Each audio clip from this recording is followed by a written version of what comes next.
Bem-vindos a uma nova jornada no audiobook de Ouça o Espírito. Ouça o Mundo, por John Stott. Introdução: o ontem e o hoje.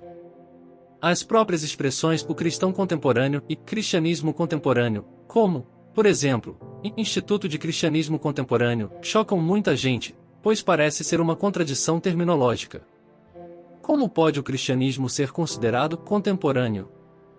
Não se trata de uma fé antiga? Seu fundador não viveu e morreu há 2000 anos? O cristianismo não seria parte de um período, uma peça de museu, uma relíquia antiga de um passado remoto, irrelevante para as mulheres e os homens modernos? Meu propósito neste livro é tentar responder essas questões e demonstrar que esse negócio de cristianismo contemporâneo existe mesmo. Não é uma nova versão do cristianismo que nós resolvemos inventar, mas, sim, um cristianismo bíblico, ortodoxo, histórico e original, sensivelmente relacionado com o mundo moderno.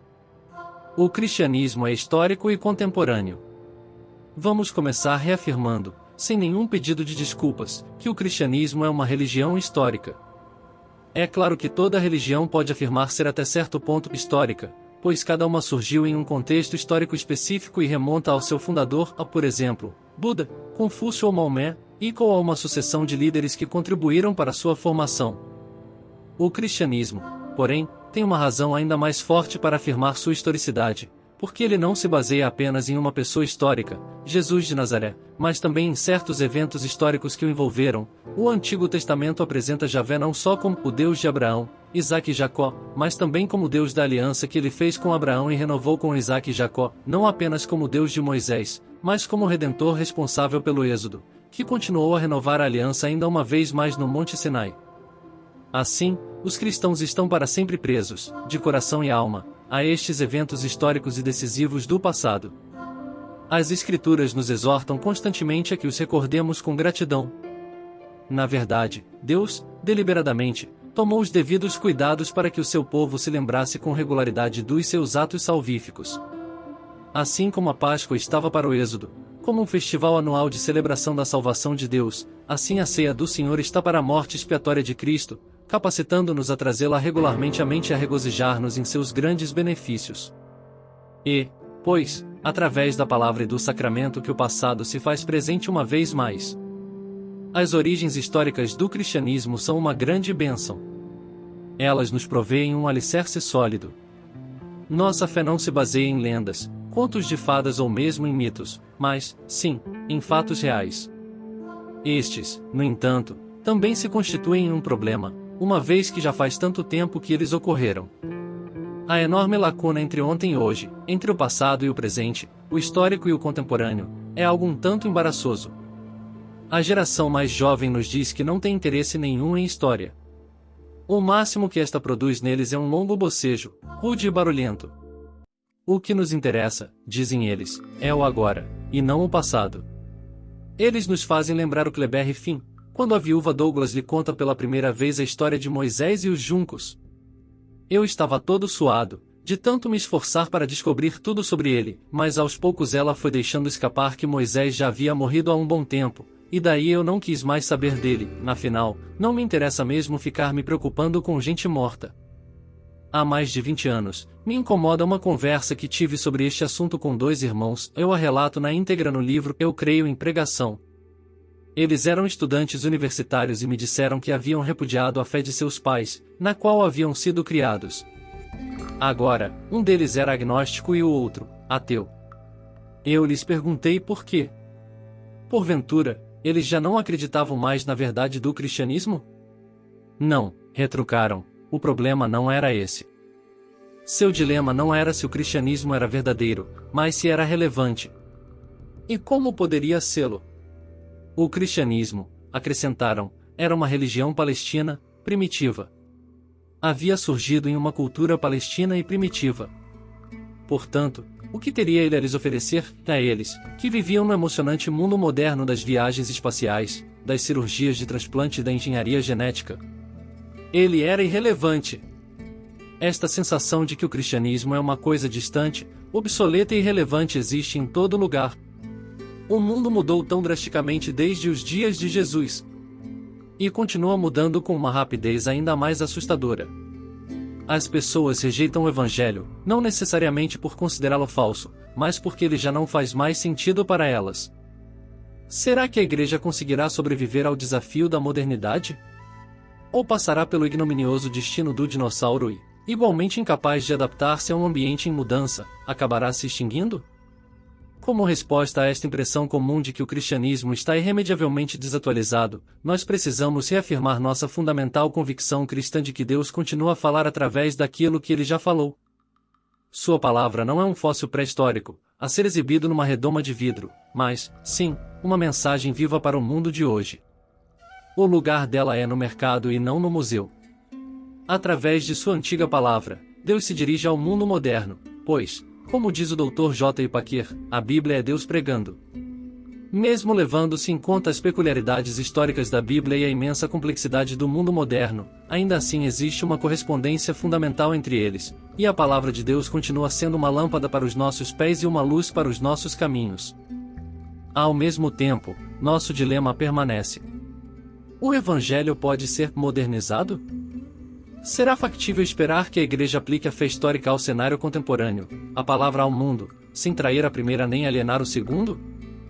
Será que o cristianismo pode conservar autêntica sua identidade e ao mesmo tempo demonstrar sua relevância, ou é preciso sacrificar um deles em detrimento do outro?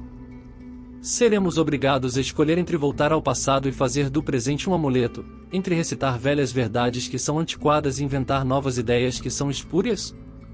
Dentre estes dois, talvez o maior perigo seja o de que a Igreja tente reformular a fé de forma a solapar sua integridade, tornando-a irreconhecível diante de seus arautos originais. Eu proponho que agora nos concentremos neste problema. O resto do livro dirige-se, de diferentes maneiras, ao problema complementar da relevância. Em 1937, o acadêmico de Harvard Henry J. Cadbury publicou seu livro O Perigo de Modernizar Jesus. Ele admitiu que o propósito, e aliás, louvável, dos modernizadores de Jesus era interpretá-lo em termos que pareçam reais, ou seja, termos modernos, adequados à mente moderna. O resultado, porém, sempre foi falsificá-lo, e em especial perder de vista sua característica judaica típica do primeiro século. Tal como os soldados que zombavam de Jesus rasgaram suas vestes e lhe puseram uma manta escarlate e então, após escarnecerem dele, tiraram-lhe o manto de púrpura e lhe puseram suas próprias roupas, assim também nós colocamos em Jesus nossa própria roupagem e o revestimos de nossos próprios pensamentos. Mesmo assim, o desejo de apresentar Jesus de uma forma que apeteça a nossa própria geração é obviamente louvável. Era esta a preocupação de Bonhoeffer na prisão, o que me preocupa incessantemente, escreveu ele, em 1944, ao seu amigo Eberhard Bethe, é a questão de, quem é Cristo de fato para nós hoje? Esta é, sem dúvida alguma, uma pergunta inquietante. Todavia, ao respondê-la, a tendência da Igreja tem sido, em cada geração, desenvolver imagens de Cristo que se desviam do retrato pintado pelos autores do Novo Testamento. Helmut Tillich foi muito sincero quanto a isso. Sempre de novo, a figura de Jesus tem sido terrivelmente amputada, escreveu ele, a fim de adaptar-se ao gosto de cada geração. Durante toda a história da Igreja, Jesus Cristo tem passado por um processo de repetida crucificação. Ele tem sido açoitado, machucado e trancafiado na prisão de incontáveis sistemas e filosofias. Tratado como um corpo de pensamento, ele geralmente tem sido rebaixado a sepulturas conceptuais e coberto com lápides, a fim de que não possa ressurgir e causar-nos mais problemas. Mas este é o milagre, que dessa sucessão de sepulturas conceptuais Jesus Cristo sempre ressuscita de novo. Tentativas de modernizar Jesus. Eis aqui uma amostra das muitas tentativas feitas por parte da Igreja para apresentar um retrato contemporâneo de Cristo.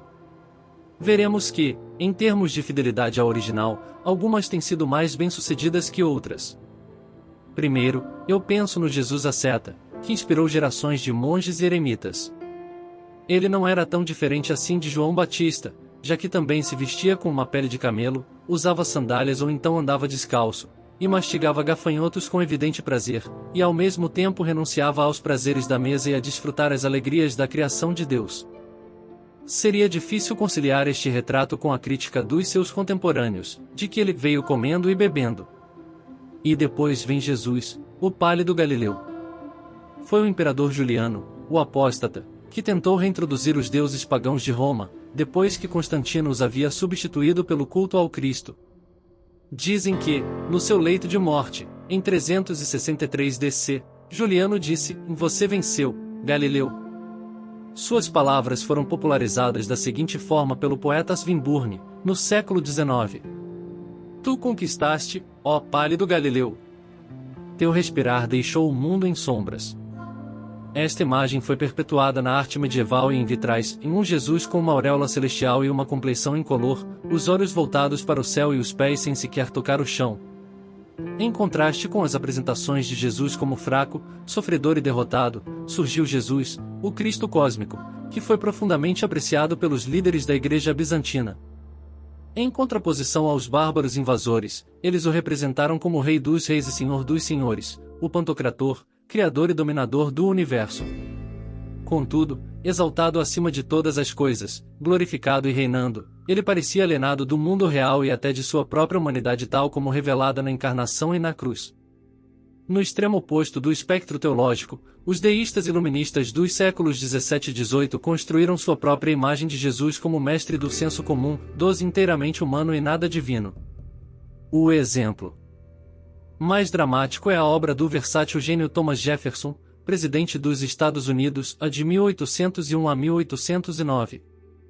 Rejeitando o sobrenatural por considerá-lo incompatível com a razão, ele escreveu 2 vezes sua própria edição dos Evangelhos, chamando a primeira de A Filosofia de Jesus de Nazaré, 1804, e a segunda, A Vida e a Moralidade de Jesus de Nazaré, 1820. Em ambos os livros, todos os milagres e mistérios foram sistematicamente eliminados. O que restou foi puramente um guia popular para um mestre de moral meramente humana. Chegando ao século XX, deparamo-nos com uma grande variedade de opções. Dentre as mais conhecidas, 2 delas devem sua popularidade a musicais. Temos Jesus o Palhaço de Godspell, que passa o tempo todo cantando e dançando, e dessa forma capta algo da jovialidade de Jesus, mas que não chega a levar a sério sua missão. Algo parecido a este é Jesus Cristo Superstar, a celebridade desiludida, que uma vez pensou saber quem ele era, mas que no Getsemane já não tinha mais tanta certeza. Então, eu estava inspirado.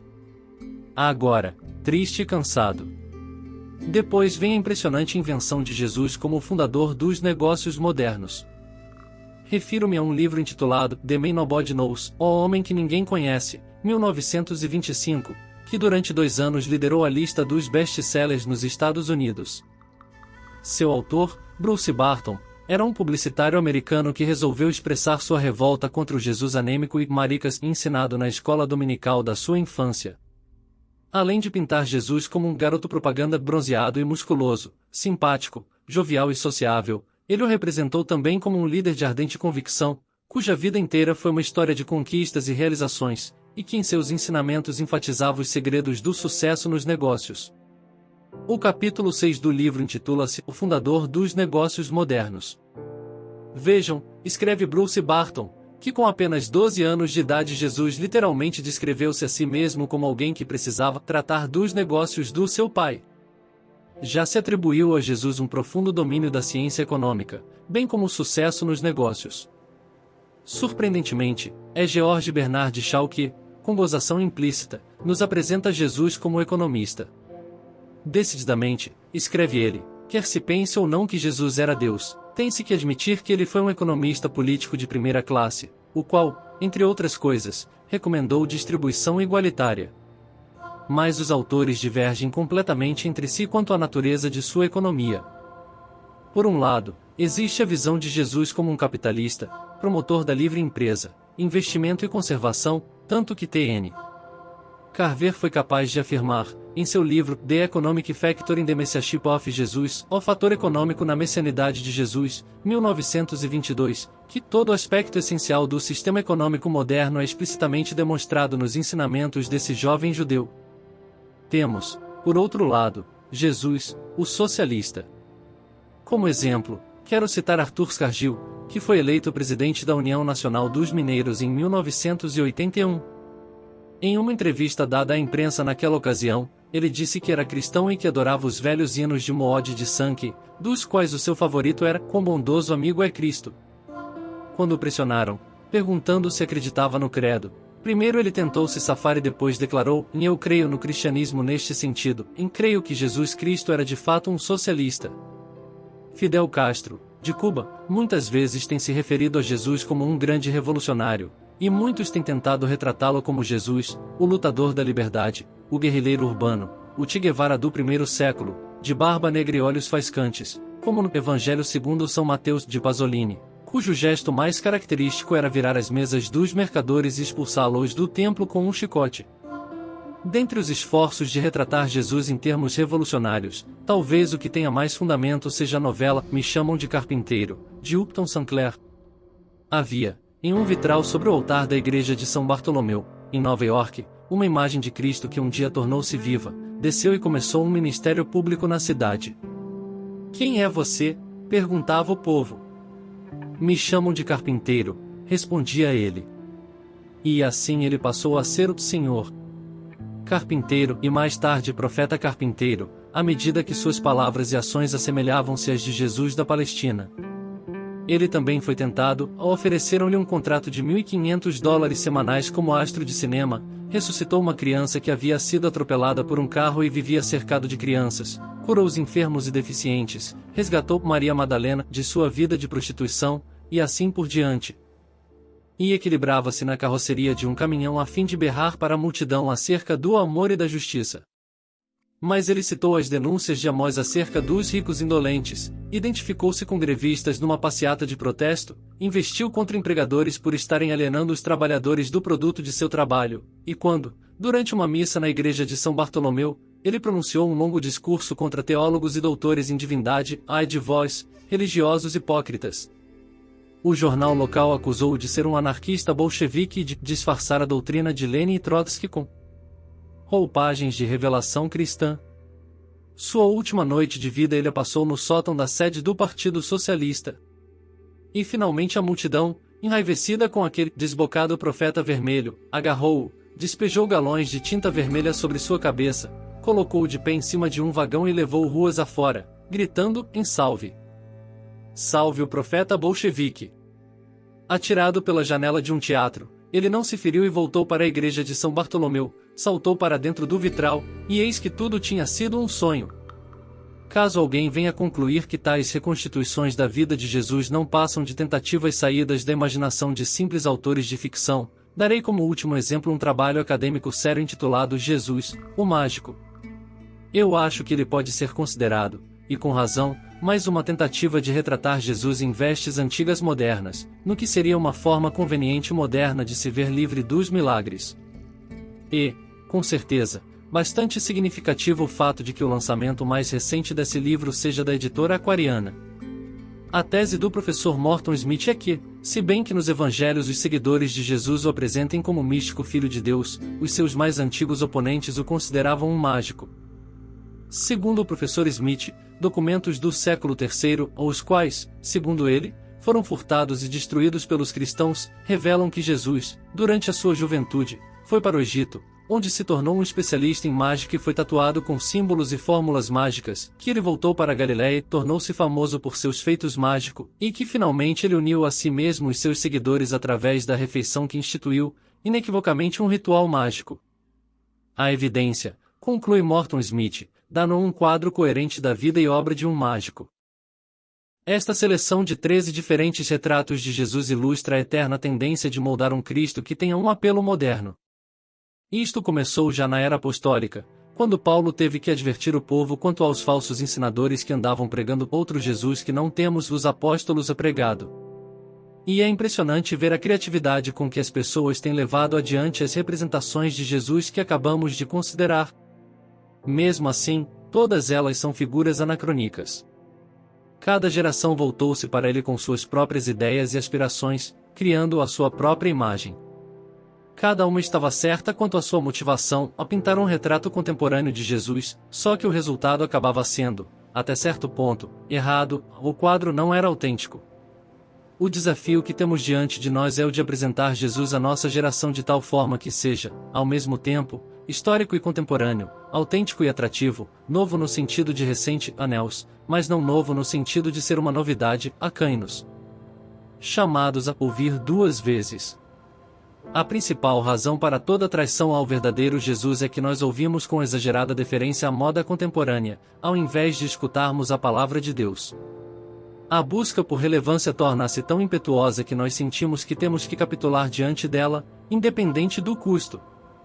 Estamos acostumados a esse tipo de pressão no mundo dos negócios, onde quem determina o produto da firma são os especialistas em marketing, ao descobrirem o que irá vender, o que o público irá comprar. Às vezes parece que o mercado impõe suas regras também à igreja.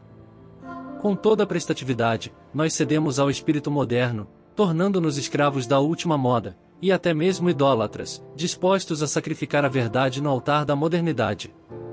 Então, a busca por relevância acaba se degenerando, transformando-se em uma obsessão por popularidade. O outro extremo da irrelevância é a acomodação, que é uma covarde e inescrupulosa rendição ao Zeitgeist, o espírito da época. Tillich foi assaltado por esse perigo, pois ele não conseguia esquecer como é que os assim chamados cristãos germânicos, durante o Terceiro Reich de Hitler, aceitavam e até defendiam os mitos raciais dos nazistas. Ele insistia, portanto, em que a verdadeira teologia sempre implica num debate entre o querigma e a autocompreensão de uma era, entre a eternidade e o tempo. Ademais, nesse debate a fé acredita tanto contra como em ela nasce em uma reação consciente a ideias correntes. Assim, Tillich escreve sobre a estrutura polar da teologia, na qual um polo é uma base eterna e superior que se deriva da revelação e o outro é constituído de constelações específicas do espírito da época. A fé, insiste ele, sempre será um risco, ela há de implicar, não um porquê, mas um apesar de em face da realidade do humano. Da mesma forma, Peter Berger, como sociólogo cristão, tem algumas coisas pertinentes a dizer acerca da necessidade de se caminhar cautelosamente entre a irrelevância e a acomodação. Eu gostaria de esclarecer uma vez mais que não estou dizendo que os cristãos não deveriam ouvir as ideias dos outros, ou levar a sério o que acontece no seu contexto cultural, ou participar de lutas políticas do seu tempo. O que me perturba não é o fato de se ouvir como tal, mas, sim, o fato de ouvir com adulação a crítica, se não intenção idólatra, de ouvir, se é que se ouve, de olhos arregalados e boquiabertos de admiração. E Peter Berger continua dizendo, e eu acho que simplesmente chegou a hora de dar um basta a essa dança em torno dos bezerros de ouro da modernidade. Mais importante do que indagar o que o homem moderno tem a dizer à igreja é perguntar o que a igreja tem a dizer ao homem moderno. O povo de Deus vive num mundo que é frequentemente inamistoso e, certas vezes, declaradamente hostil. Nós vivemos constantemente expostos à pressão para entrarmos na forma. No entanto, através de toda a Escritura, somos exortados a uma firme não conformação, e as advertências para quem cede ao mundanismo são muito sérias. No Antigo Testamento, o Senhor disse ao seu povo depois do Êxodo, e não fareis segundo as obras da terra do Egito, em que habitastes, nem fareis segundo as obras da terra de Canaã, para a qual eu vos levo, nem andareis nos seus estatutos. Fareis segundo os meus juízos, e os meus estatutos guardareis. Mesmo assim, o povo disse a Samuel, constitui-nos, pois, agora, um rei sobre nós, para que nos governe, como tem todas as nações.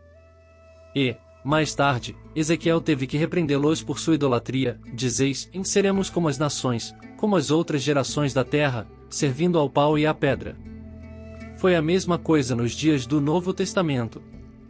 A despeito dos mandamentos bem claros de Jesus, não vos assemelheis a eles, e de Paulo, não vos conformeis com este mundo, a constante tendência do povo de Deus era, e ainda é, comportar-se como os gentios, até que nada mais parece distinguir a igreja do mundo, os cristãos dos não cristãos, em convicções, valores e padrões. Graças a Deus, porém, sempre houve algumas almas nobres que permaneceram firmes, às vezes sozinhas, recusando-se a se comprometer.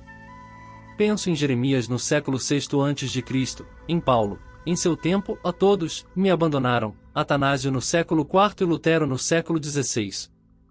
C. S. Lewis escreveu seu tributo a Atanásio, que sustentou a divindade de Jesus e a doutrina da Trindade, quando a igreja inteira estava decidida a seguir o heregiário. Em sua glória é que ele não seguiu o curso da época, sua recompensa é que agora ele permanece, enquanto aquela época, como todas as épocas, já se foi. Hoje, portanto, estamos decididos a lutar para apresentar o Evangelho de tal forma que ele fale aos dilemas, temores e frustrações do mundo moderno. No entanto, estamos igualmente decididos a não comprometer o Evangelho para fazer isso. Certas pedras de tropeço são intrínsecas ao Evangelho original e não podem ser eliminadas, nem mesmo abrandadas, para torná-lo mais agradável ao paladar contemporâneo. O Evangelho contém certos aspectos tão estranhos ao pensamento moderno que sempre parecerá loucura para os intelectuais, por mais que nos esforcemos, e com razão, para mostrar que ele é de verdade e de bom senso. A cruz sempre será uma agressão à justiça própria do homem, assim como um desafio à sua autoindulgência.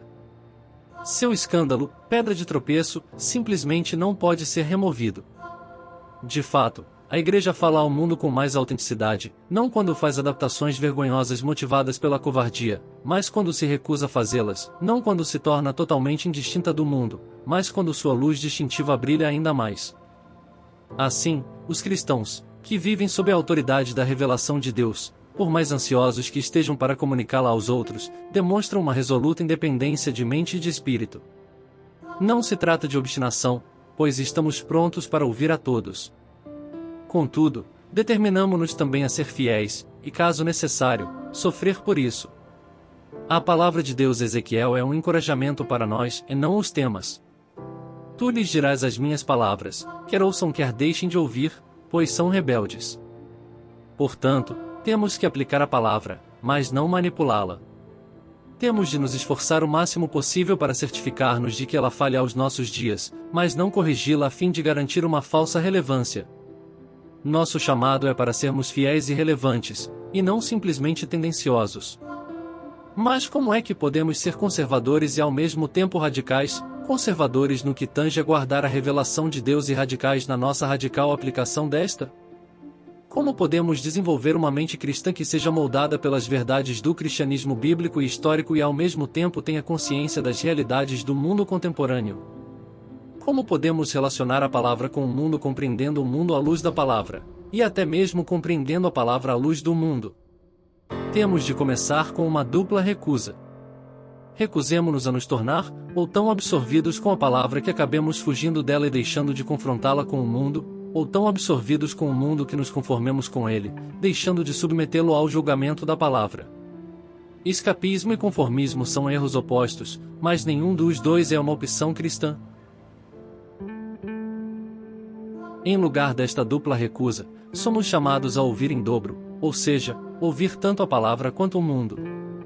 É um truísmo dizer que precisamos ouvir a palavra de Deus, a menos que precisemos ouvir a Ele com mais atenção e humildade, prontos para deixá-lo confrontar-nos com uma palavra inquietante e inesperada.